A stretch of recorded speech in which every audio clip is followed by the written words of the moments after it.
सर्वमंगल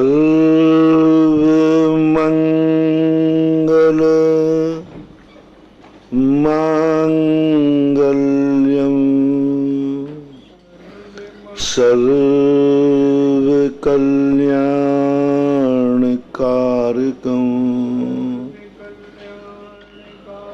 प्रधानम सर्वधर्माणां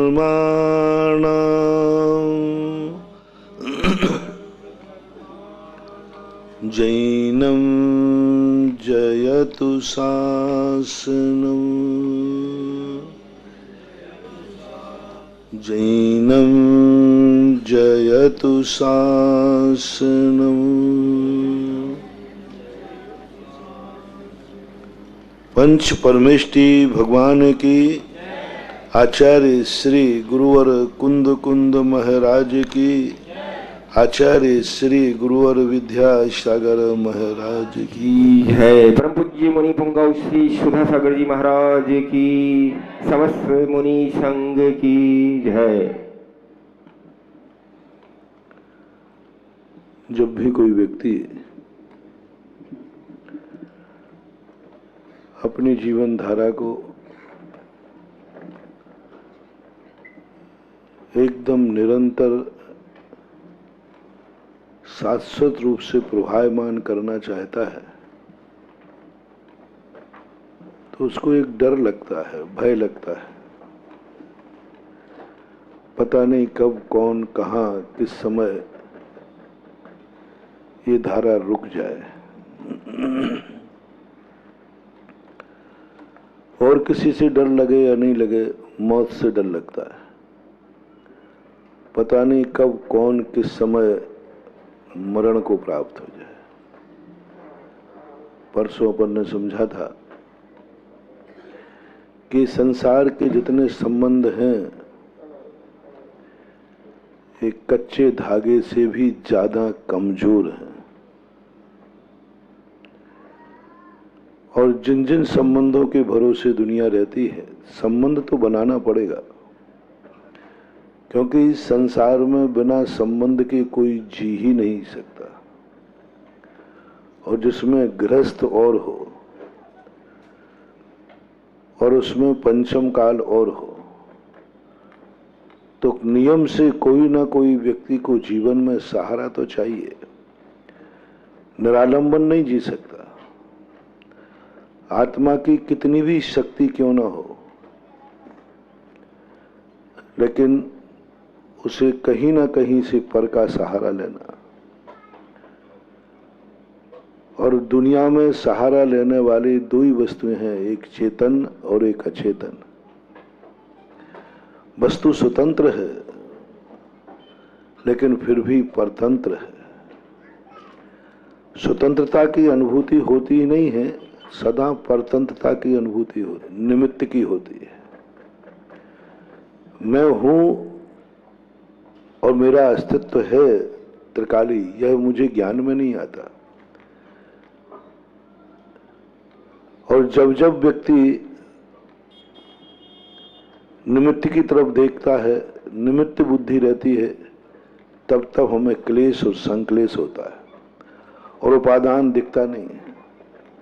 जैसे अपनी आंखें होती ना, आंखों से दुनिया दिखती है लेकिन आंख को कभी आंख नहीं दिखती, कभी नहीं दिखी आज तक किसी को। इन आंखों से अपन सारी दुनिया देख लेते हैं लेकिन ये आंखें कभी अपने आप को नहीं देख पाते। संसार का यह स्वरूप ऐसा है,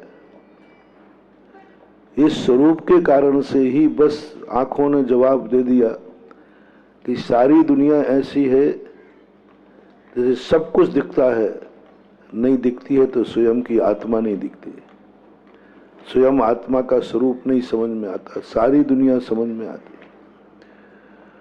और जब व्यक्ति को जब तक उपादान दृष्टि नहीं होगी तब तक ये संक्लेश टूटने वाले नहीं, क्योंकि निमित्त तो हमें धोखा देगा। पर का संबंध पराधीन सपने सुख नहीं, पर तो कभी भी धोखा देगा, चाहे कोई भी हो। कर्म धोखा दे जाता है, आज अच्छे चंगे भले व्यक्ति है, कहो यह कर्म कल रुला देवे। जिनके संबंध तुम्हारे हैं ये किसी भी समय छूट जाए, वो छोड़े या नहीं छोड़े, लेकिन मौत छुड़ा सकती है। छोटा सा बच्चा गोदी में है, मौत मां को ले जा सकती है, पिता को ले जा सकती है, बेटे को ले जा सकती है। कोई भी हो, सब दुनिया में जो कुछ भी अपने सामने है, इस सपन पर ज्यादा विश्वास नहीं किया जा सकता। इनके आश्रित ज्यादा नहीं रह सकते। एक तो सारी दुनिया स्वार्थ से भरी है, यानी जो परसों मैंने कहा था, यहां तक कि हमारे भगवान से भी जो संबंध है वो भी कमजोर है। यदि हमारी इच्छाएं भगवान से पूरी नहीं हो तो हमारी भगवान के प्रति भी श्रद्धा कमजोर हो जाती है, उनके प्रति भी हमारी आस्था नहीं रहती। आज मंदिरों में लोगों की संख्या बड़ी है, हर संप्रदाय वाला विज्ञान से ऊबकर परमार्थ की तरफ आ रहा है। विदेशों में भी धर्म फैल रहा है, विज्ञान भी, आज तक ऐसा कोई विज्ञान नहीं हुआ जिस विज्ञान किसी ना किसी भगवान को नहीं मानता। मैंने सब विज्ञानों की थ्योरी पढ़ी,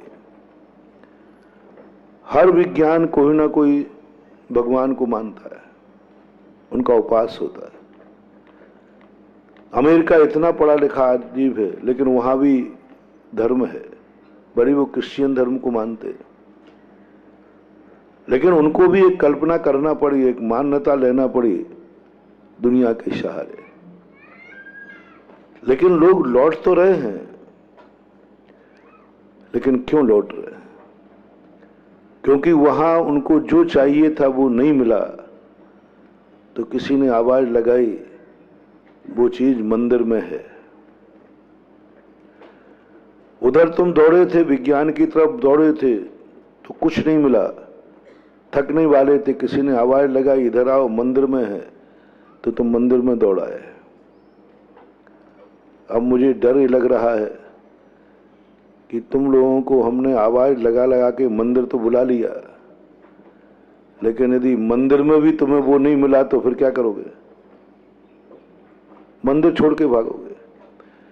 जो एक को छोड़ सकता है वो 10 को भी छोड़ सकता है, क्योंकि हम भगवान को समझ करके नहीं आ रहे हैं, भगवान के लिए नहीं आ रहे हैं। भगवान से कुछ ना कुछ हमारा संबंध हो गया है कि भगवान से हमें यह मिल जाएगा, भगवान मेरी विपत्ति में काम आएंगे। बस यही एक ऐसी सबसे बड़ी भूल है जो एक दिन तुम्हें बहुत नास्तिक बनाएगी। एक दिन तुम भगवान को गालियां देते मिलोगे। मैंने बहुत सारे लोगों को ऐसा देखा, मंदिर छोड़ देते हैं आना, बरसों बरसों तक मंदिर आए, कुछ नहीं मिला, अब श्रद्धा ही नहीं होती, आस्था ही नहीं होती। मैंने ऐसे ऐसे गुरु भक्त देखे जो कट्टर गुरु भक्त हैं, कट्टर मुनि भक्त हैं, लेकिन जब उनकी इच्छाएं पूरी नहीं होती, उनकी अनुकूलता नहीं बनती है, तो वे गुरुओं को भी बड़ी भूली कहते हुए मिलते। जिन गुरु को वो भगवान मानते थे, उन गुरु के आज वो दर्शन भी नहीं करते। जिस नमोकार मंत्र की माला को वो फेरते थे, आज माला के नाम से घृणा हो गई। मुझे जितना तुम्हारे आने का खुशी नहीं है, जितना कि तुम्हारे बाद में जाने की चिंता है। परसों कहा था ना मैं, मां को इस बात की खुशी नहीं है कि बच्चा हंस रहा है, वो इस बात के टेंशन में है कि अब हंसने के बाद रोएगा, वो टेंशन में चली जाती। बच्चा हंस रहा है, लोग हंसा रहे हैं, उसको हंसने की खुशी नहीं है, उसको खुशी ये है कि अभी जितना हंस रहा है इतना रोएगा, उस टेंशन में चली जाती तो वो हंसना रोकना चाहता है। कहा था ना मैंने, मैं रोने वालों पर कभी दया नहीं करता, मैं दया करता हूं हंसने वालों पर। रोने वालों के लिए मेरी जरूरत नहीं है, जरूरत है हंसने वालों की। मुझे यही देखना पड़ता कौन रो रहा है, इस तरफ तो अब देखना ही बंद कर दिया। कौन रो रहा है, कोई ज्यादा खतरा नहीं रोने वाले, रोते रोते सो जाएगा, थक जाएगा, कहां तक रोएगा, कितना रोएगा। रोने वालों की चिंता करनी नहीं चाहिए, क्योंकि रोने वाले की जो स्थितियां हैं वो कोई उसको हंसा नहीं सकता,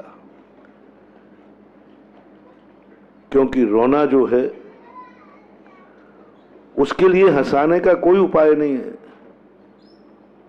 रोना नहीं रोकना है, हंसना रोकना है।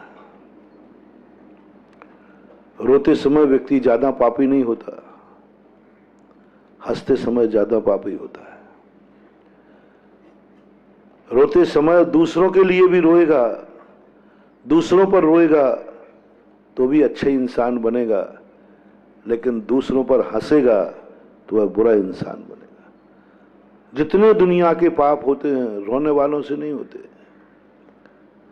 रोने वाला पापी हो ही नहीं सकता। रोने वाला तो नियम से कहीं ना कहीं से उसके पाप कम होते, उसकी कसाई कम होती है। रोने वाला ज्यादा कसाई नहीं हो सकता, क्योंकि रो रहा है। रोने वाला व्यक्ति दूसरे का नाश नहीं कर सकता, क्योंकि रो रहा है। रोने वाला व्यक्ति अधिकतम कोई रोएगा तो स्वयं का विनाश करेगा, दूसरे का विनाश नहीं कर सकता। हंसने वाला व्यक्ति बहुत खतरनाक है। हंसने वाला, मां रोते समय बच्चे की चिंता नहीं करती है, हंसते समय करती है। इसलिए जिन जिन चेहरों के जीवन में हंसी रहती है मैं घबरा जाता हूं। मैंने कही अब ये रोएगा क्योंकि हंस रहा है, ये रोएगा क्योंकि हंस रहा है। इसलिए मैंने कभी एक बार कहा था मुझे गरीबों की चिंता नहीं है, क्योंकि वो गरीब जो बना मेरे सामने नहीं बना, अपना कर्म लेके आया। मुझे अमीरों की चिंता है, क्योंकि ये कल गरीब बनेंगे।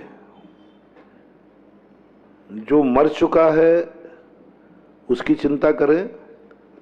दो व्यक्ति के एक्सीडेंट हुए, एक एक्सीडेंट हुआ मर गया, लाश पड़ी, उसमें से एक जिंदा है, अभी अधमरा है। तो अब लाश को ठिकाने में समय व्यतीत करें कि जो अधमरा है उसको करें? हैं? दोनों में से एक कोई कर सकते हो। समझदारी है, वो तो मर ही गया है, अब जो बचा है उसको पुलिस जल्दी कहती है इसको हॉस्पिटल ले जाओ। तो जो कर्मों से मारा हुआ है उसकी क्या चिंता करना, वो तो वैसे ही मरा हुआ है, उसको तो कर्म मारा। कर्म से हम कभी बचा नहीं सकते। जिसके पुण्य के उदय हैं, जिसकी चारों तरफ से जयकार बोल रही है, जो बहुत ऊंचाई पर बैठा है, उसकी चिंता है, उसकी चिंता करना चाहिए। एक गरीब व्यक्ति से मैं कहूं कि हे गरीब आदमी, शराब मत पीना।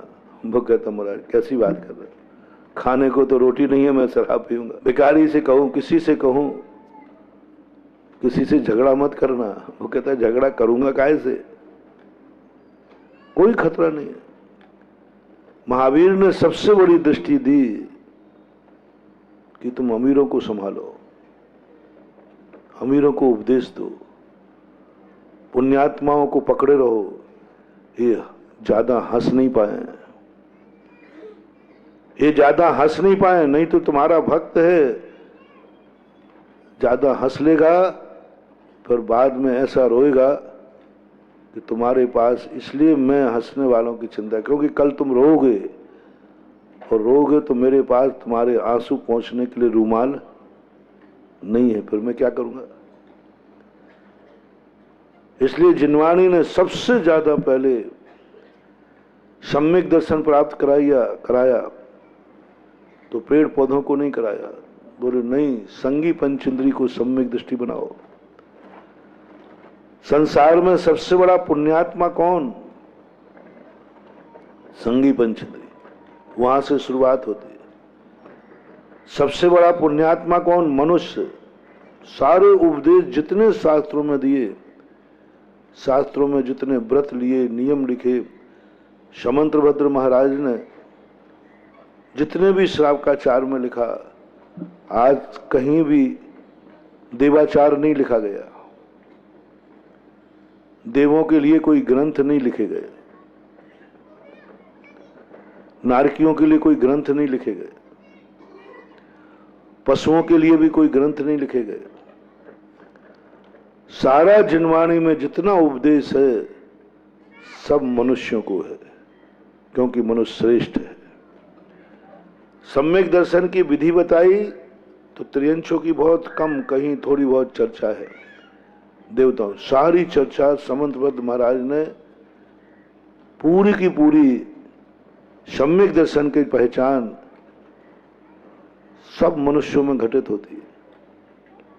देव साध गुरु को कौन पहचानता है? सब मनुष्य कहलाते हैं, क्योंकि मनुष्य सबसे ज्यादा श्रेष्ठ है और सबसे ज्यादा खतरा है दुनिया में जैनियों को। सबसे ज्यादा खतरा, सबसे ज्यादा दुर्गति होगी तो जैनियों की होगी। इसलिए सबसे ज्यादा हमें जैनी को संभालना पड़ता है, क्योंकि ये पुण्यात्मा है, बहुत श्रेष्ठ। सबसे ज्यादा यदि किसी की हुई तो बहुत बड़ी बात है, मान लो जैनी की सबसे ज्यादा दुर्दशा होगी। जैनी चूक गया तो अजैन की नहीं, हरिजन की नहीं, पशु पक्षियों की नहीं। यदि ये चूकते हैं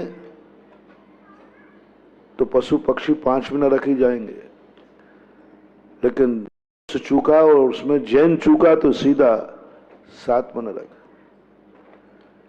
जैन कुल में रह करके जितने फायदे हैं, इससे हानियां बहुत है, साइड इफेक्ट बहुत है, बहुत ज्यादा साइड इफेक्ट। क्योंकि तुम जैनी हो,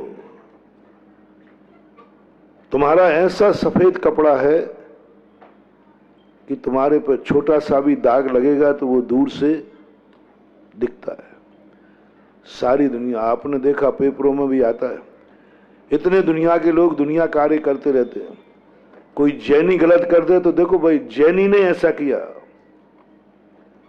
सारी दुनिया में शराब की दुकानें खोलते, कोई जैन खोल ले तो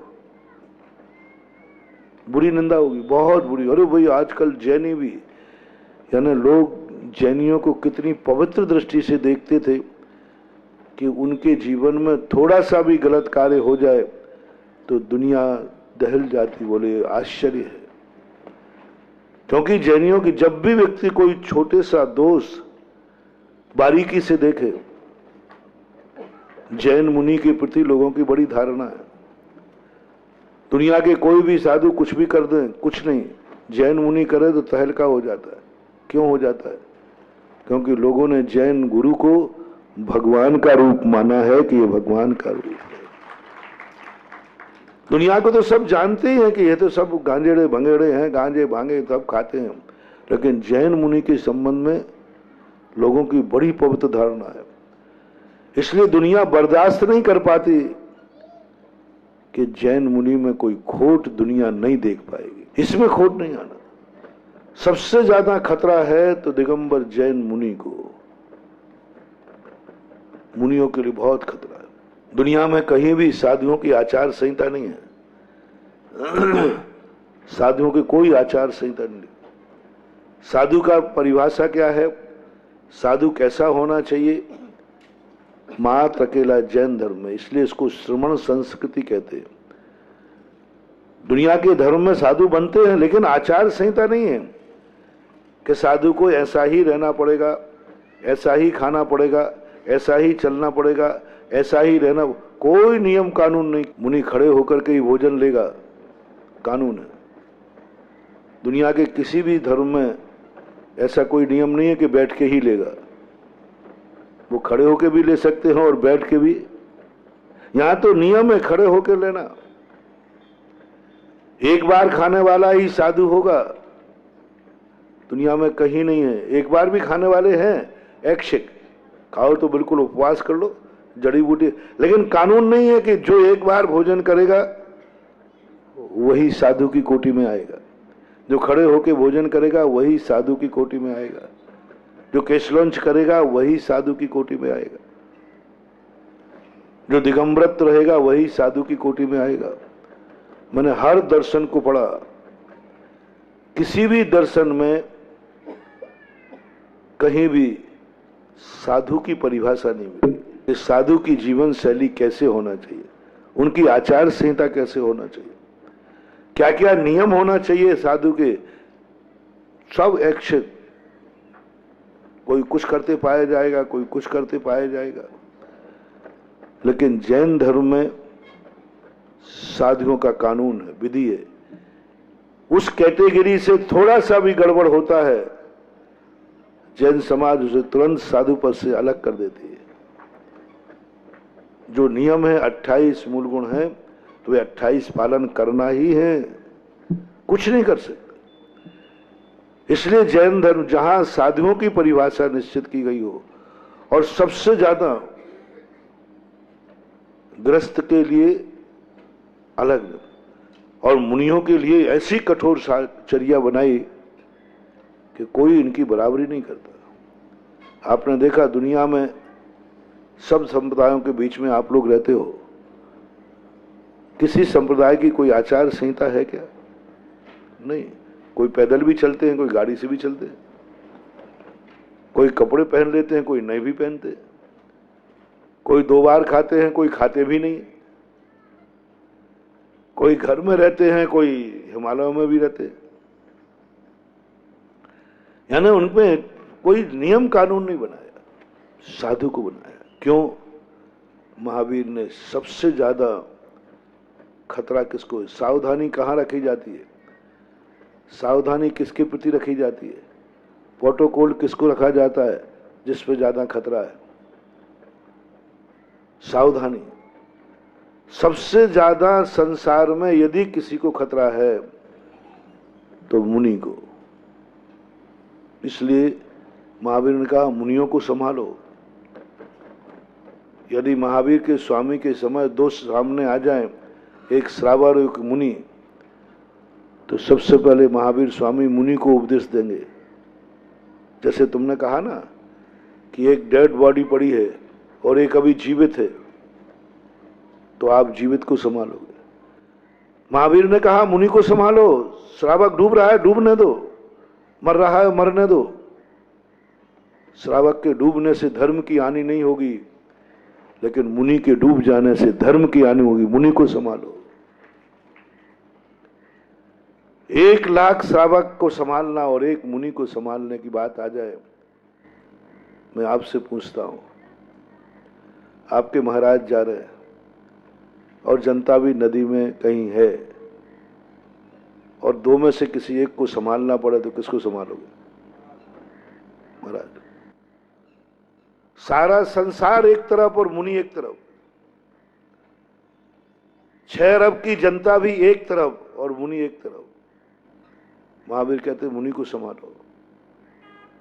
ये 6 अरब की जनता, बोले कोई फर्क नहीं पड़ता, ये कोई फर्क नहीं पड़ता, मुनि को संभालो, क्योंकि ये सबसे ऊंचाई पर बैठा है, सबसे ताकतवान है, सबसे शक्तिमान है। मुनि को बचाओ। जैसे आपका राष्ट्रपति होता है, बॉडीगार्ड होता है, मरने के समय आ जाए तो कौन मरेगा कौन बचेगा? राष्ट्रपति को बचाएगा। इनको बचाओ, ये बहुत बड़ी शक्ति है। अब राष्ट्रपति को बचाने में यदि सैनिक को मरना पड़ेगा तो हजारों सैनिक मरने पर एक राजा को बचाना है। एक राजा को बचाने के लिए कितने सैनिक मरते हैं? एक राजा को बचाने के लिए कितने सैनिक मरते हैं? राजा को, मात्र एक राजा को। एक चक्रवर्ती हो, राजा हो, हजारों लाखों की सेनाएं हैं,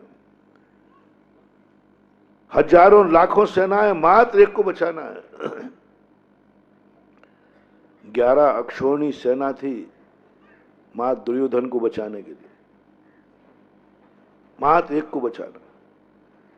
एक राजा को बचाने के लिए नीति कही गई, हजारों सैनिक कत्लेआम हो तो हो जाने दो, हजारों सैनिक मरे तो मर जाने दो, हजारों सैनिक डूबे तो डूब जाने दो, एक राजा बचना चाहिए। बहुत सरल भाषा में आपको समझ में आ जाएगा। एक राजा को बचाने के लिए कितने घर बेघर हो जाते हैं, कितने सैनिक मारे जाते हैं।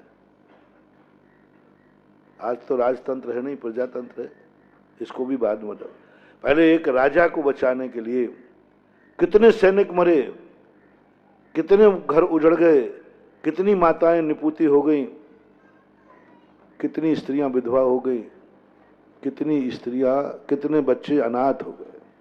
मात्र एक राजा है, मात्र एक राजा, एक व्यक्ति है और लाखों सैनिक हैं। यानी एक राजा की कीमत कितनी है? लाखों सैनिकों के से भी ज्यादा है। जब एक राजा के लिए लाखों सैनिक की आहुति की जा सकती है तो तुम्हारा गुरु तो राजा नहीं महाराजा है। इसके लिए कितने, इसके लिए कितने, कोई गिनती नहीं। महावीर ने कहा नहीं, मुनि को संभालो, मुनि को संभालो। दुनिया मिटती है, मिटने दो, बर्बाद होती है, होने दो, पहले मुनि को संभालो। दुनिया भ्रष्ट हो रही है, होने दो, मुनि भ्रष्ट नहीं होना चाहिए। दुनिया अशुद्ध खा रही है, खाने दो, मुनि अशुद्ध नहीं खा पाए। दुनिया की दृष्टि बुरी हो रही है, होने दो, मुनि की दृष्टि बुरी नहीं होना चाहिए। दुनिया देख लो आप, अभी भी पंचम काल में भी देख लो, आप लोग शुद्ध खाते हो कि अशुद्ध? 90% क्या 99% अशुद्ध खाते। बहुत कम लोग होंगे जिनके बाजार की वस्तु का त्याग हो, बहुत कम लोग। अशुद्ध का सब खाते 99%। और राजस्थान तो भगवान ही मालिक है। महिलाओं के जब इन्हीं का भी होटल का त्याग नहीं, इनको ही हफ्ते में एक दिन तो बाजार जाना ही चाहिए। लेकिन कितना बड़ा सोच। आज भी महावीर स्वामी कहते हैं, आज भी जिनवाणी कहती है, हे श्रावक तू शुद्ध खा तो अशुद्ध खा तो खा, लेकिन महाराज को शुद्ध ही खिलाना है, चाहे तू खाएगा नहीं खाएगा। महाराज अशुद्ध ना हो जाए, महाराज की अंजलि में अशुद्ध ना हो जाए, और आप सब अशुद्ध खाते हैं। चौथे काल और पंचम काल में क्या अंतर है? चौथे काल में श्रावक भी शुद्ध खाते थे और महाराज भी शुद्ध खाते थे। इसलिए जहां जिस युग में दोनों शुद्ध खाते हैं वहां मोक्ष का रास्ता खुलता है, मोक्ष जाते हैं लोग। और जहां अभी श्रावक तो अशुद्ध हो गए, लेकिन मुनि महाराज अभी भी शुद्ध खाते हैं, इसका अर्थ मोक्ष तो नहीं है, मोक्ष मार्ग है। अभी धर्म चल रहा है। क्यों? अभी दो में से एक भ्रष्ट हुआ है, दोनों में से एक भ्रष्ट हुआ है। श्रावक भ्रष्ट हुआ है, मुनि आज भी वही चर्या पाल रहा है। महाराज जी, यदि दोनों में से एक की बात है तो मुनि भ्रष्ट हो जाए तो श्रावक शुद्ध खावे, जल्दी बोलो। मुनि तो अशुद्ध खावे और श्रावक शुद्ध खावे तो धर्म चलेगा? नहीं चलेगा। श्रावक भली अशुद्ध खावे, लेकिन मुनि की अंजलि में शुद्ध ही जाना चाहिए। मुनि अशुद्ध न हो जाए। महावीर स्वामी का पंचम काल में उपदेश दिया सभी आचार्यों ने। भट्टकेर महाराज ने लिखा, शाब्काचार्यों में लिखा, आपको उपदेश दिया तुम्हारे लिए जैसे भ्रष्ट होना है हो जाओ, अशुद्ध खाना है खाओ, बाजार में खाना है खाओ, जो करते हो खाओ, लेकिन गुरु को अशुद्ध मत खिला देना। आप शुद्ध कपड़ों में खाते हो कि अशुद्ध में? हैं? अशुद्ध कपड़ों में। लेकिन मुनिराज को अशुद्ध में मत खिला देना। अशुद्ध भक्षा भक्ष पर विचार तुम करो खाने पर या ना करो, लेकिन गुरु को भक्षा भक्ष मत खिला देना, अभक्ष मत खिला देना। क्यों इतना ध्यान दिया जा रहा है? साधु पर इतना जोर क्यों? उपादान प्रधान जैन दर्शन है, लेकिन नहीं, उन्होंने कहा तुम्हारा एक भी तुम्हारा नियम है कि मैं चाहे भली कैसा भी खाऊं, 16 में खाऊं 17 में खाऊं, लेकिन महाराज को 16 का शुद्ध भोजन कराऊंगा तो भी तुम्हारा बेड़ा पार हो जाएगा। अभी तुमने, क्योंकि तुमने संकल्प किया मैं भली गिरूं तो गिरूं, लेकिन महाराज को नहीं गिरने दूंगा। मैं अशुद्ध खाऊंगा तो खाऊंगा, महाराज को नहीं खाने दूंगा।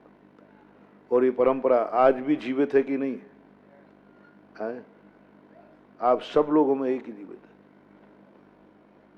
आप अशुद्ध चौके में हार करते हो, लेकिन महाराज के लिए सब चीज शुद्ध बनती है, सब चीज शुद्ध बनती है। पानी भी शुद्ध आएगा, दूध भी, सब शुद्ध है।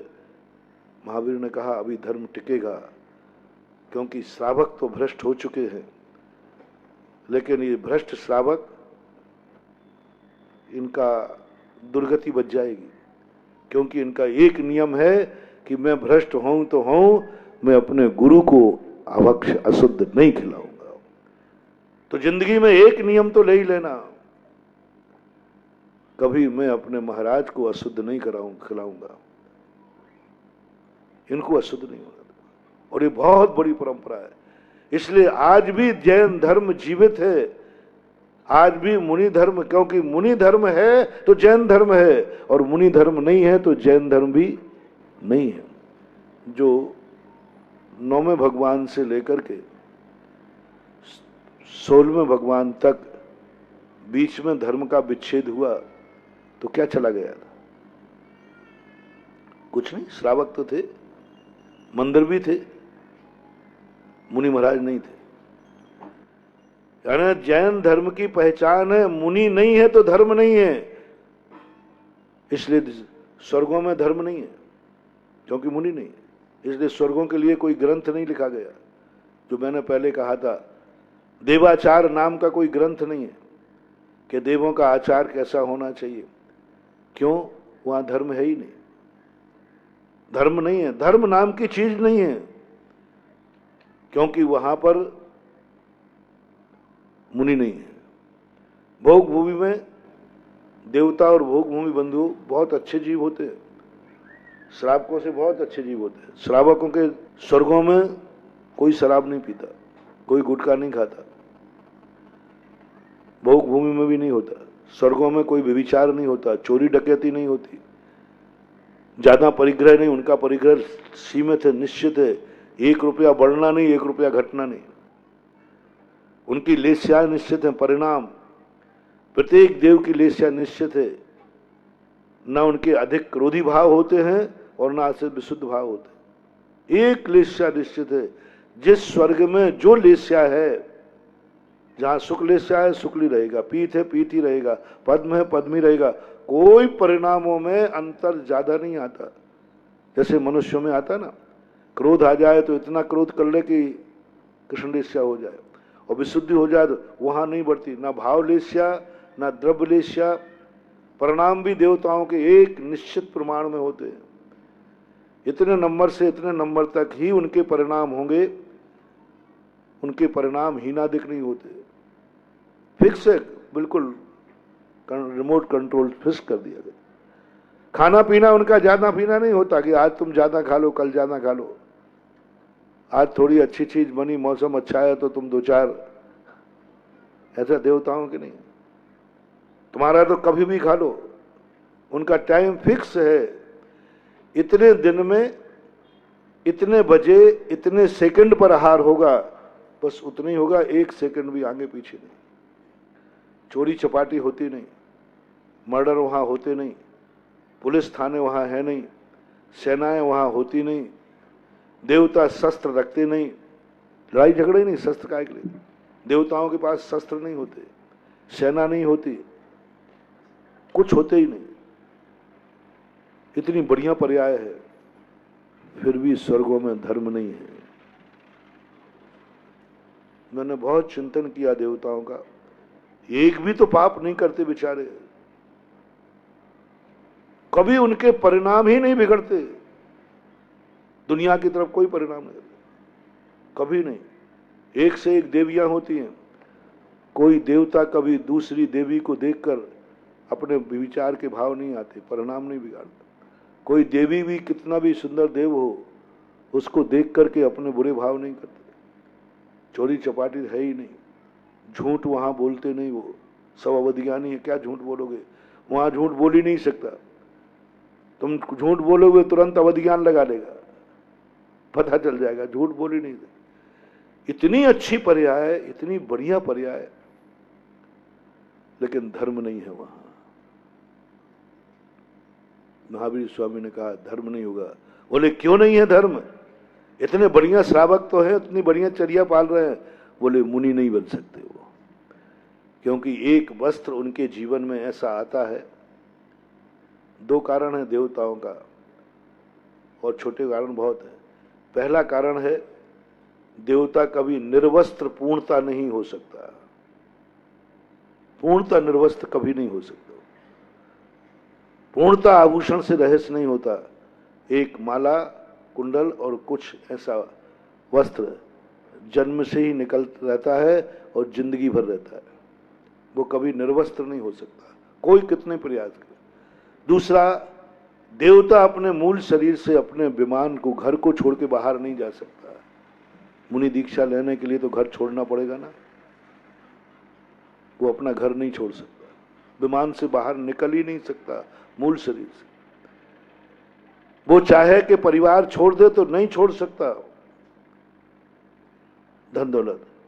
वो चाहे कि मुझे अब ये मुनि बनने के बाद एक टाइम खाना पड़ेगा, नहीं खा सकता, उसका तो जब समय आ जाएगा तब है। सब कुछ फिक्स है। इसलिए देव बनना जैन दर्शन में सबसे ज्यादा खतरनाक है। एक गरीब मनुष्य बनना श्रेष्ठ है, एक भिखारी बनना श्रेष्ठ है, लेकिन देव बनना श्रेष्ठ नहीं है जैन आगम के अनुसार। भिखारी बनना ठीक है, कम से कम भिखारी स्वतंत्र है। कल के दिन यदि वो अपने परिणाम सुधार कर दीक्षा लेना चाहे तो, समाधि लेना चाहे तो ले सकते, ठीक है। भिखारी है तो क्या हुआ? क्या भिखारी की समाधि नहीं हो सकती?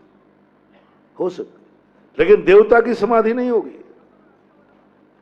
देवता समाधि नहीं ले सकता। देवता कहे कि मैं अब सब 6 महीने शेष बचे, मैं सब छोड़ करके ध्यान में बैठ जाऊं, नहीं बैठ सकता, अंतिम श्वास तक नहीं बैठ सकता, चारों प्रकार के आहार का त्याग नहीं कर सकता। इसलिए देवताओं में मुनि नहीं होने से धर्म नहीं है। सम्यक दर्शन को धर्म नहीं कहा, सम्यक ज्ञान को धर्म नहीं कहा। पूज्यवर कुंदकुंद स्वामी ने स्पष्ट लिखा, चारित्रम खलु धम्मो। धर्म की जब परिभाषा आई, बात अलग है कि वो चारित्र दर्शन विशुद्धो धम्मो की बात भी आती है, लेकिन प्रवचन सार में कहा चारित्रम खलु धम्मो। कितनी बड़ी बात है। भोग भूमि में इतने शुद्ध श्रावक रहते, महानुभाव शुद्ध भोजन करते, कुछ लेना देना नहीं, दोनों पति पत्नी होते हैं, असंख्यात वर्ष की उम्र निकालते हैं, कभी कुछ उनके परिणामों में विकृति नहीं आती, नरक नहीं जाते हैं। लेकिन मुनि धर्म नहीं है तो वहां भोग भूमि में धर्म नहीं है। लगभग 9 कोड़ा कोड़ी सागर वर्ष तक एक भी व्यक्ति नरक नहीं गया भारत से, आर्य खंड से। भोग भूमि से कोई नरक नहीं जाता, क्योंकि वो पापी है ही नहीं। एक भी नरक नहीं गया।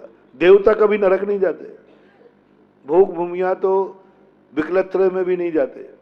भोग भूमियां तो एक नहीं, भोग भूमि जीव इतने धर्मात्मा होते हैं कि वे सब स्वर्ग ही जाते हैं। 9 कोड़ा कोड़ी सागर वर्ष तक अपने इस भारतवर्ष में 9 कोड़ा कोड़ी सागर क्या कहलाते हैं? असंख्यात वर्षों तक कोई व्यक्ति यहां से मरकर नरक नहीं गया, कोई यहां से मर करके त्रियंच नहीं गया, कोई यहां से मर करके कोई त्रियंच नहीं बना। क्या गजब का क्या समय होगा बोलो। एक भी व्यक्ति 9 कोड़ा कोड़ी सागर, और उस सर्वणी के मिला लिए जाए तो 18 कोड़ा कोड़ी सागर वर्ष। मैं गिनती नहीं बता पाऊंगा इसकी कितनी बड़ी गिनती है। असंख्यात वर्षों तक इस भारत भूमि से कोई नरक नहीं गया, कोई मर के पशु नहीं बना, कोई मरकर एक इंद्री नहीं बना, कोई बनकर के चींटी मकोड़े नहीं बना। जितने मरे सब स्वर्ग जाते थे। कैसे लोग होंगे बोलो, कैसे विचार होंगे? एक नहीं जा रहा है तो भी इतने अच्छे युग में रहने वाले जीवों के धर्म नहीं है, क्योंकि मुनि नहीं होते भोग भूमि में। भोग भूमि जीव मुनि नहीं बन सकता, बनना भी चाहे तो नहीं बन सकता, इसलिए धर्म नहीं है। नारकियों के तो धर्म का सवाल ही नहीं है, उसकी तो बताने की जरूरत नहीं। त्रियंशों के कभी धर्म नहीं होता। धर्म ध्यान होना अलग चीज है और धर्म होना अलग चीज है। धर्म ध्यान चौथे गुण स्थान से हो सकता है, लेकिन धर्म नहीं। धर्म ध्यान और धर्म में बहुत अंतर है। लोग धर्म ध्यान को ही धर्म मान लेते हैं। नहीं, ध्यान प्राप्त वस्तु का नहीं किया जाता, प्राप्तव्य का किया जाता है। जो प्राप्त करना है, जैसे हमें सिद्ध बनना है तो हम सिद्धों का ध्यान करूं। हम सिद्धों का ध्यान कर सकते हैं, लेकिन सिद्ध की अनुभूति, और अनुभूति कब होगी? धर्म के साथ। न धर्मो धार्मी कई बना, अनुभूति में नहीं आता। धर्म ध्यान है चौथे गुण स्थान में, लेकिन धर्म नहीं है। जैसे अभी बैठ करके तुम मान लीजिए तुम यहां बैठे हो और बाजार का ध्यान करो, कर सकते हो? कर सकते हो। लेकिन बाजार में बाजार का ध्यान होगा कि बाजार की अनुभूति होगी? मान लो कोई भूखा है तो रोटी का ध्यान कर सकता है कि नहीं? कर सकता है। अब रोटी खा रहा है तो रोटी का अनुभव कर रहा है कि ध्यान कर रहा है? खाते समय अनुभव कर रहा है। अब वो ध्यान नहीं कर रहा है रोटी का, वो तो अनुभव कर रहा है रोटी का अनुभव। तो धर्म में और धर्म ध्यान में अंतर है। लोग धर्म ध्यान को धर्म मान लेते हैं, नहीं मान हुआ। धर्म ध्यान अलग चीज है। वो ध्यान है जो मुझे प्राप्त नहीं हुआ है उसका स्मरण करना ध्यान है, और जो प्राप्त हो चुका है उसका नाम नहीं, उसका नाम है अनुभूति। इसलिए चौथे गुण स्थान में धर्म ध्यान है, लेकिन धर्म नहीं है। धर्म पंचम गुण स्थान से चालू होता है, और वास्तविक रूप से पूछा जाए तो छठे गुण स्थान से धर्म चालू होता है। धर्म ध्यान हो गया चौथे से, लेकिन धर्म हुआ छठे गुण स्थान मुनि महाराज से।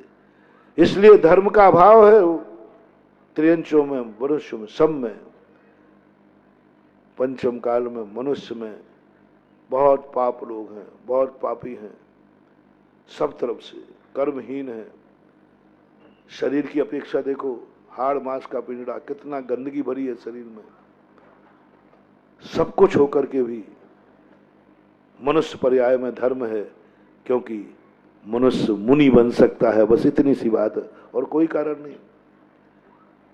तुमने सम्यक दर्शन प्राप्त कर लिया हो तो ज्यादा अहंकार मत करना। सम्यक दर्शन तो कुत्ते बिल्लियों को भी हो जाता है।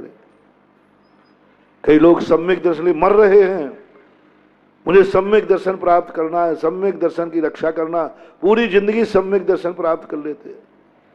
मनुष्य बनकर के सम्यक दर्शन प्राप्त करने के लिए मनुष्य बनने की जरूरत ही नहीं थी, जरूरत ही नहीं थी। सम्यक दर्शन तो कुत्ते बिल्ली चूहों को, सूकरों को भी हो जाता है। कुत्ते बिल्लियों को भी हो जाता है, छिपकलियों को भी हो जाता है। चूहा कहता है तू मनुष्य बना करके मनुष्य बनने के लिए सम्यक दर्शन प्राप्त कर रहा है, कौन सा तीर मान लिया? मैं तो चूहा बन करके भी सम्यक दर्शन हो सकता है। सम्यक दर्शन कोई बड़ी चीज नहीं बंधु, चारों गतियों में वे नार की मार काट करते हैं, फिर भी मार काट करते 24 घंटे, उसके बीच में भी सम्यक दर्शन हो जाता है। बताओ, 24 घंटे मार काट करना, 24 घंटे अशुभ परिणाम करना, उतने परिणामों के बीच में भी सम्यक दर्शन। पशु कुत्ते बिल्ली, आप क्या समझते हो? कुत्ते बिल्ली कैसे निकृष्ट पर्याय? जिस सूकर को आप सूकर कहते निकृष्ट है, मल खाने वाला, नाली में रहने वाला, वो भी सम्यक दर्शन प्राप्त कर सकता है। इसलिए मनुष्य पर्याय पाकर के यदि तुम सम्यक दर्शन का अहंकार कर रहे हो तो बहुत बड़ी, एक कौए को भगाने के लिए डायमंड का टुकड़ा फेंक रहे हो, एक रोजी रोटी कराने के लिए चंदन का वन। एक राजा भोज के समय की कहानी आती है कि राजा भोज ने उनको कहा कि हमारे नगर में कोई गरीब नहीं रहेगा। एक दिन वो घूमने निकले, उधर से एक लकड़हारा फटे मटे कपड़े पहन करके लकड़ी लेकर आ रहा था। राजा ने कहा, मंत्री जी ये क्या बात है, इसकी हालत देखो क्या है। बोले, राजा साहब ये पता नहीं, मेरी दृष्टि में तो नहीं आया, कहीं बाहर से तो नहीं आया, ऐसा तो नहीं, कोई भी हो इसको आज, वो हमारा चंदन वाला वन है ना, वो क्या करता था, लकड़ी बहन के लाता था, केवला बनाकर बेचता था। राजा ने कहा नहीं, इसको चंदन, बहुत बड़ा वन है चंदन का, और वन दे दो। तुरंत दे दिया गया। अब वो चंदन का वन मूर्ख को दे दिया गया। उसने पूरे चंदन की लकड़ी काट काट के केवला बना बना करके बेच दिया। फिर साल 6 महीने बाद फिर जो राजा साहब को टकरा गया, बोले इसको इतना बड़ा चंदन का वन दिया था, ये अभी भी गरीब है। बोले क्यों भाई, क्या किया? बोले हमने तो जला जला कर केवला बना करके बेच दिया। एक पेड़ के, चंदन के एक पेड़ से अमीर बन सकता था, उसको तो वन ही मिल गया। तो भी कौआ वेद पढ़ाए के पढ़ गए और चारों वेद, और जब सुधाई जात की तो रहो ढेड़ को ढेड़। कितना ही कह दो तुम, बोले कि वो सब बैठ के राग कर दिया। राजा ने कर्म ठोके, तुझे अमीर है। ऐसा ही तुम मनुष्य पर्याय पा करके सम्यक दर्शन मात्र में जिंदगी लगा दी, जिंदगी लगा दी। अरे सम्यक दर्शन प्राप्त करना है। एक क्लास में व्यक्ति, चौथे क्लास में आकर के पूरी जिंदगी भर कोई एक व्यक्ति क्लास में रहे तो बताओ उसकी प्रशंसा होगी कि निंदा? अरे 2 साल रहने में ही शर्म आती है। 1 साल पास होने के फेल हो जाए तो दूसरी साल ही शर्म आती है। तुम्हें तो चौथे गुणस्थान की सारी जिंदगी निकल गई, अभी भी बेशरम बने हो, शर्म ही नहीं आती। सम्यक दर्शन क्या मचा रखा है। सम्यक दर्शन का निषेध नहीं है, लेकिन सम्यक दर्शन तक ही सीमित मत रहो, नहीं तो कुत्ते बिल्ली आकर के चढ़ा देंगे तुम्हें, कौन सा तीर मार लिया, ये तो मैं नहीं कर सकता हूं। मत गमाओ मनुष्य पर्याय को मात्र सम्यक दर्शन में। सम्यक दर्शन मना नहीं है, क्योंकि सम्यक दर्शन के बिना ज्ञान चारित बेकार है। लेकिन चौथी क्लास पढ़ना है, लेकिन चौथी में ही जिंदगी भर पढ़ने की मना नहीं कर रहा हूं। तो फिर क्या करें महाराज, चौथी क्लास में पढ़े नहीं, पढ़ना है, लेकिन 1 साल पढ़ना। चौथी क्लास पढ़ना बुरा नहीं है, लेकिन चौथी क्लास में जिंदगी भर रहना बुरा है। सम्यक दर्शन प्राप्त करना बुरा नहीं, चौथा गुणस्थान बुरा नहीं, वो तो पढ़ जाना है, लेकिन जिंदगी भर उसी गुणस्थान में रहना। पूज्यवर नेमी चंद महाराज श्री जीव कांड के अंदर स्पष्ट उल्लेख कहते हैं, कितना मूर्ख आदमी है, एक ही गुणस्थान में जिंदगी व्यतीत कर रहा है। आगे बढ़ने का प्रयास करो। चौथी क्लास चौथी क्लास में रहने के लिए नहीं पढ़ी जाती है, चौथी क्लास 5वीं क्लास में जाने के लिए पढ़ी जाती है। तुम्हारे तो भाव ही नहीं बन रहे। पहली बात तो तुम सम्यक दृष्टि हो नहीं सकते। जिसका आगे क्लास में जाने का भाव नहीं हो रहा है वो सम्यक दृष्टि भी नहीं। चलो मान लेता हूं सम्यक दृष्टि हो, लेकिन सम्यक दृष्टि हो तो 5वीं क्लास में जाने का भाव आ रहा है क्या? प्रतिमा लेने के भाव आ रहे हैं क्या? 12 व्रत लेने का भाव आ रहा है क्या? मुनि बनने का भाव आ रहा है क्या? नहीं आ रहा है तो जाओ, तुम्हारा सम्यक दर्शन भी खत्म। नेमीचंद महाराज कहते सम्यक दृष्टि वही है जो निरंतर एक भाव करता है, मैं पंचम गुण स्थान में कब पहुंचूंगा। पंचम गुण स्थान वर्ती वही है जो निरंतर भाव करता है, मैं 6ठे 7वें गुण स्थान में कब पहुंचूंगा। और 6ठे 7वें गुण स्थान वर्ती मुनि वही है जो निरंतर भावना भाता है, मैं गुण स्थान अतीत होकर अरहंत और सिद्ध भगवान कब बनूंगा। सीधी बात, जहां हो उसी में संतुष्ट हो अज्ञानी, जहां हो आगे बढ़ने का भाव है ज्ञानी। तुम तो सम्यक दर्शन धर्म नहीं, सम्यक दर्शन में पूरी जिंदगी निकाल रहे हैं, समझ में नहीं आता। थोड़ा सा शर्म करो, कम से कम 12 व्रतों की तरफ भावना तो करो, मत लेना। अनुकूलता नहीं बनेगी तो नहीं लेना। जैसे मैं सिद्ध नहीं बन पाऊंगा, लेकिन सिद्ध बनने का भावता तो करूंगा। मत लेना व्रत, तुम्हारी अनुकूलता नहीं बनेगी तो, लेकिन वृत्ति बनने का भाव तो करो। तुमने तो भाव ही त्याग दिया, मुझे 5वीं क्लास में जाना ही नहीं है। इसलिए ये मनुष्य पर्याय जो तुम्हें दी गई है, ये सम्यक दर्शन मात्र के लिए नहीं दी गई कर्मों ने। सम्यक दर्शन प्राप्त कराना था तो चूहा कुत्ता बिल्ली भी बना देता। एक बार मैंने कहा था ना कि आप लोग जब कमाई करते हो ना तो कहते हो क्या कर रहे हो साहब? बोले पापी पेट पाल रहा हूं, पापी पेट के लिए। अच्छा, आप लोग भी यही कहते, ज्यादातर यही कहते, अरे पापी पेट के लिए है साहब, सब करना पड़ता है पापी पेट के लिए। तो एक कुत्ता सुन रहा था, कुत्ते ने कहा कि महाराज जी ये आपका भगत क्या कह रहा है? पापी पेट के लिए? इससे कहो पापी पेट के लिए इतना पढ़ता है, इतना लिखा, इतना व्यापार करता है, इतना धंधा करता है, पापी पेट के लिए माइंस चलाता है,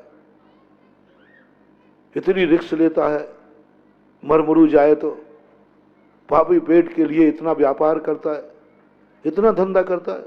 अरे इससे अच्छा तो मैं ही हूं, ना मैं स्कूल गया, ना कॉलेज गया, ना कोई धंधा करता हूं, दिन भर 2-3 स्थानों पर पूंछ लाता हूं और पेट भर लेता हूं। जैनियों कान खोलकर सुनो, तुम्हें जो मनुष्य पर्याय मिली है ये पापी पेट को पालने के लिए नहीं मिली। पापी पेट तो कुत्ता भी पाल लेता है, पशु पक्षी भी पाल लेते हैं। कभी भूल करके अपनी जिंदगी में पेट के लिए मत जिंदा रहना, पेट के लिए मत कमाना। मार पेट के लिए कभी मत कमाना, ये कभी मत सोचना कि पेट के लिए कमा रहा हूं, नहीं तो ये कुत्ता तुम्हारे लिए जवाब देना मुश्किल पड़ जाएगा। बोले मैं भी दिन भर मेहनत करके शाम को पेट भर लेता हूं। बोलो पेट तो वो भी भर रहा है, पशु पक्षी भी कोई, और तुम में तो फिर भी भूखों मर जाएं, वे कहीं ना कहीं से इंतजाम कर ही लेते।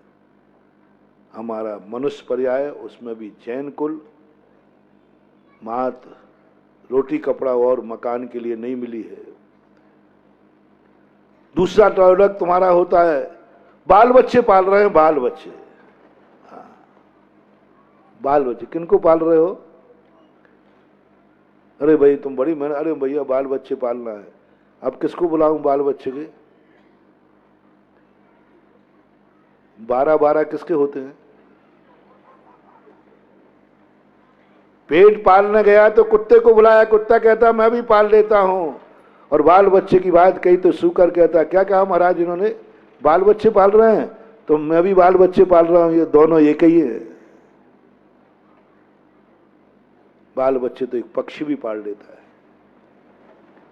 वो भी एक एक दाना चुग करके लाता है, अपने बच्चों को पालता है। बाल बच्चे पालने के लिए इतनी मेहनत, इतना व्यापार, इतना धंधा पानी, पशुओं से तुम ज्यादा नहीं हो पाए। रोटी कपड़ा और मकान तक तुम्हारी जिंदगी की तुमने जुटा पाए हो, तो जैन धर्म कहता है तुमने मनुष्य पर्याय को चंदन के वन के समान निकाल दी। ये सब कार्य तो पशु भी करता है। अब आपको एक ही बात का आज बही खाता तैयार करना है, तुम ऐसा कौन सा कार्य करते हो जो पशु नहीं कर सकता? नहीं तो पशु की कोटि में आओगे। आज से कोई फर्क नहीं पड़ता, जनगणना में तुम मनुष्य बने रहो, लेकिन धर्म की डायरी में तुम्हारा नाम पशु की कोटि में आएगा, क्योंकि तुम वही कर रहे हो जो पशु करता है। एक भी चीज बताओ जो पशु नहीं कर सकता हो वो करो, उसको राइट कर लेना, बस वो ही है तुम्हारा इस मनुष्य पर्याय को बचाने वाला। अब सब चीजें सुबह से शाम तक, शाम से सुबह तक जो कुछ भी तुम करते हो तो सब पशु करता है। 4 संज्ञाएं तुम्हारे पास, आहार, भय, मैथुन और परिग्रह, ये सब पशु भी करता है। वो भी परिग्रह रखता है, वो भी इंद्रियों के विषयों को भोगता है, वो भी आहार करता है, वो भी अपने सुरक्षा रखने के लिए एक घोंसला बना लेता है। तुमने एक मकान बना लिया, उसने घोंसला बना लिया, दोनों सुरक्षित है, दोनों में कोई अंतर नहीं है। हो महानुभाव, सावधान, तुम्हारे घोंसले में, चिड़िया के घोंसले में और तुम्हारे घर में कोई अंतर नहीं है। धर्म की डायरी से बता रहा हूं, कोई अंतर नहीं है। छोटा बड़ा तो अपने अनुसार सब बना लेते, उनमें भी छोटी चिड़िया छोटा बनाती, बड़ी चिड़िया बड़ा बनाती, सब अपने अपने हिसाब से। तुम थोड़े बड़े थे, बड़ा बना लिया, महाराज हमारा 4 मंजिल का मकान, हाँ इतना ही होगा, ठीक है कोई बात, लेकिन हो तुम्हारा रहने का स्थान। अब कोई एक ऐसी बात बताओ जो पशुओं की नीड में ना हो, पशुओं के घोंसले में ना हो, कुछ बताओ। नहीं तो पशु तुरंत कहेगा ओ मनुष्य, मैं तो पशु होकर पशु हूं, तुम तो मनुष्य होकर पशु हो। जब तुम्हारे लिए कर्म मरने के बाद तुम्हें एक पशुओं की लाइन में खड़ा कर दिया जाएगा, बोले एक पशु वो आया है, एक पशु ये आया है, तुम कहोगे मैं पशु नहीं हूं, पशु नहीं हूं, मैं मनुष्य हूं, मनुष्य, और वो भी बिजोलिया का, पारसनाथ की तपोभूमि का। और कोई टाइटल लगा दे, लगा दो। तब वहां कर्मी डायरी में कहे पशु की लाइन में खड़ा हो जा, पशु पर्याय से आया है। बोले साहब आप तुम मकान देख लो, बोले इससे कोई फर्क नहीं पड़ता, रहने के लिए पशु ने भी घोंसला बनाया, रहने के लिए तूने भी मकान बनाया, दोनों का अभिप्राय एक ही है। बोलो मकान काहे के लिए बनाया, जल्दी बोलो, बोलते नहीं हो है, थोड़ा जोर से बोला करो, मैं तो कम सुनता हूं ना। मैं इसलिए जोर से बुलवाता हूं कि तुम्हारी बात जल्दी टेप हो जाए। मेरी तो टेप हो ही जाती क्योंकि मेरी बात तो माइक है। बोलो काहे के लिए मकान बनाया है, रहने के लिए, सब लोग रहने के लिए मकान बनाया। तो एक चिड़िया से मैंने पूछा ये घोंसला किस लिए बनाया है, तो उसने क्या जवाब दिया, भैया रहने के लिए। तो दोनों का भाव क्या है, रहने के लिए, दोनों एक समान हुए ना। अभी बात अलग है, तुमने आरसीसी का बना लिया, उसने तिनकों का बना लिया, ये तो सब ठीक है। एक गरीब था, उसने झोपड़ी बना ली, लेकिन आने उसका भाव भी था कि बरसात से बच जाऊं, धूप से बच जाऊं। अभिप्राय अर्थ क्रिया तो एक है। हमारे यहाँ क्रिया का महत्व नहीं है, अर्थ क्रिया का महत्व है। एक न्याय शास्त्र में आया है, इसने क्या किया क्या नहीं किया इससे मतलब नहीं, अर्थ क्रिया, अभिप्राय क्या है, प्रयोजन क्या है, बोले रहने का, बस खत्म, नोट कर लिया जाएगा। चिड़िया ने और इस मनुष्य ने, दोनों ने अपने अपने मकान नीड बनाई रहने के लिए, बस खत्म, दोनों एक कोटि में, एक जाति में, एक जाति में बहुत बड़ी बात है महानुभाव, समझना। अहंकार करते हो हमने महल बना लिया, मकान बना लिया, ज्यादा अहंकार नहीं करना। कुछ ऐसा करके दिखाओ उस मकान में जो पशु नहीं कर पाए। अब तुम क्या क्या करते हो वो सब चिड़िया से पूछ लेना, क्या क्या तुम करते हो उससे सब करते हुए मिलेगा। जो जो तुम करते हो, सोते हो वो भी सोते, बाल बच्चे पैदा करते हो वो भी करते हैं। वो भी अपने घोंसले में क्या करता है, जल्दी बोलो। बाल बच्चे पैदा करता है, अंडे देता है। तुम भी घर में क्या करते हो, बाल बच्चे पैदा करते हो और क्या करते हो।